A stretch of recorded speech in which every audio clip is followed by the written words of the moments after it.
Assalamualaikum warahmatullahi wabarakatuh. Welcome to my channel.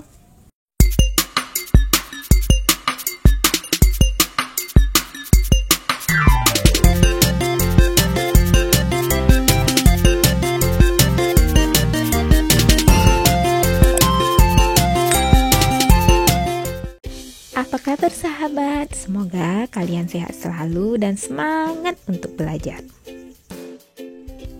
Pandemi COVID-19 telah mengubah wajah pendidikan di seluruh dunia. Data dari UNESCO per tanggal 1 Mei 2020 menyebutkan setidaknya 186 negara melakukan penutupan sekolah, salah satunya adalah negara Indonesia. Ya, sampai hari ini, tahun ajaran baru 2021-2022, kita masih melakukan belajar daring di rumah. Jangan bersedih dan jangan pesimis. Meskipun belajar dari rumah, kamu harus tetap semangat. Yuk tunjukin potensimu untuk menggapai asa. Selamat datang kembali di mata pelajaran Bahasa Indonesia kelas 7 semester 1. Judul materi kita kali ini adalah mengidentifikasi unsur cerita fantasi. Adapun kompetensi dasarnya 3.3, mengidentifikasi unsur-unsur cerita fantasi yang dibaca dan didengar. Mengidentifikasi unsur cerita fantasi. Ada dua macam fantasi. Pertama, fantasi aktif. Dua, fantasi pasif. Fantasi aktif yaitu fantasi yang dikendalikan oleh pikiran dan kemauan. Contohnya, seorang perancang, pelukis, dan penulis. Sedangkan fantasi pasif yaitu fantasi yang tidak dikendalikan, jadi seolah-olah orang yang berfantasi hanya pasif sebagai wadah tanggapan-tanggapan. Contohnya, melamun. Dapat kita simpulkan bahwa cerita fantasi adalah sebuah jenis cerita yang berbentuk khayalan, angan-angan, atau imajinasi pengarang yang diceritakan dalam alur normal. Teks cerita fantasi pada dasarnya termasuk dalam kategori teks narasi, yang merupakan cerita fiksi yang berisi perkembangan, kejadian, atau peristiwa. Ciri-ciri umum cerita fantasi. Adapun ciri-cirinya, pertama, ada keajaiban, keanehan, atau kemisteriusan. Kedua, ide cerita terbuka. 3. Menggunakan berbagai latar seperti menembus ruang dan waktu. 4. Ada tokoh yang tak biasa atau unik. 5. Bersifat fiktif atau bukan kejadian nyata. 6. Bahasa yang digunakan bervariasi. Berikutnya, unsur intrinsik cerita fantasi. 1. Tema. Tema adalah ide atau pokok pikiran paling mendasar yang menjadi acuan untuk mengembangkan suatu cerita. 2. Tokoh. Tokoh dalam cerita fantasi memiliki watak dan sifat yang unik dan tidak ada dalam kehidupan sehari-hari tokoh tersebut memiliki kesaktian-kesaktian tertentu. 3. Penokohan. Pemberian karakter pada penokohan. Adapun jenis penokohan yaitu: pertama, protagonis. Memiliki sifat baik atau karakter yang disukai.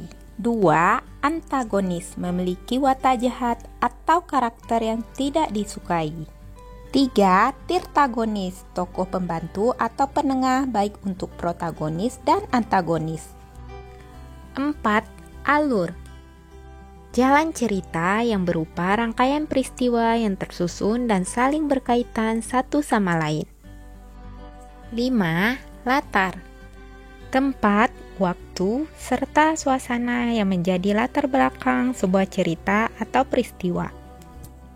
Peristiwa yang dialami tokoh terjadi pada dua latar, yaitu latar yang masih ada dalam kehidupan sehari-hari dan latar yang tidak ada dalam kehidupan sehari-hari. 6. Sudut pandang. Posisi pengarang dalam membawakan suatu cerita. Pada umumnya, Ada dua jenis sudut pandang, yaitu A. Sudut pandang orang pertama. Sudut pandang ini biasa diceritakan oleh kata ganti orang pertama, yaitu aku, saya, atau kami. B. Sudut pandang orang ketiga. Sudut pandang ini ditandai dengan penggunaan kata ganti nama tokoh seperti dia, ia, dan mereka. 7. Gaya bahasa. Bahasa yang digunakan variatif, ekspresif, dan menggunakan ragam percakapan atau bukan bahasa formal. 8. Amanat. Pesan moral atau nasihat yang disampaikan penulis melalui karyanya. Berikutnya, jenis cerita fantasi. Jenis cerita fantasi dibagi menjadi beberapa jenis berdasarkan kesesuaian dalam kehidupan nyata. Pertama, fantasi total. Semua yang terdapat pada cerita tidak terjadi dalam dunia nyata atau hanya rekaan pengarangnya saja. B. Fantasi sebagian atau irisan. Berisi cerita yang sebagian merupakan imajinasi pengarang dan sebagian mengambil dari kehidupan nyata. Berikutnya, jenis cerita fantasi berdasarkan latar cerita. Pertama, fantasi zaman. Berisi cerita yang terjadi pada satu zaman atau satu masa saja, yakni masa kini, masa lampau, dan masa yang akan datang atau futuristik. Berikutnya, fantasi lintas waktu. Berisi cerita yang terjadi pada dua zaman, yakni cerita masa kini dengan masa lampau dan masa kini dengan masa yang akan datang. Nah, setelah kita memahami unsur intrinsik cerita fantasi tersebut, sekarang kita akan mencoba menentukan unsur intrinsik dari cerita fantasi yang berjudul Kekuatan Ekor Biru Nataga, karya Ugi Agustono. Mari sama-sama kita kerjakan dengan judul Kekuatan Ekor Biru Nataga. Pertama, tema dalam cerita tersebut pertempuran dalam membela tanah air. 2. Tokoh utama dalam cerita tersebut Nataga, tokoh pendamping Dewi Kabut, semut, rayap, para tikus, dan pasukan serigala. 3. Penokohan. Pertama, protagonis. Tokoh Nataga, sosok pemberani, bijak dalam mengambil keputusan. Kemudian, Dewi Kabut, semut, rayap, dan para tikus, karakter suka membantu. B. Antagonis. Tokoh pasukan serigala dengan karakter serakah, sombong. 4. Alur. Alur yang digunakan dalam cerita ini yaitu alur maju. 5. Latar. Pertama, latar waktu. Hari itu hari di mana pasukan Nataga berjuang hingga titik darah penghabisan untuk membela tanah air tercinta. Kemudian latar tempat, Pulau Tanah Modo. Berikutnya latar suasana, menegangkan, berakhir mengharukan. 6. Gaya bahasa. Menggunakan ragam percakapan atau bukan bahasa formal. 7. Sudut pandang. Menggunakan sudut pandang orang ketiga. 8. Amanat. Amanat dalam sebuah cerita ini adalah jangan putus asa dan merasa takut dalam memperjuangkan sesuatu yang kita miliki. Yakinlah, tidak ada perjuangan yang tidak membuahkan hasil selama kita berada dalam kebenaran.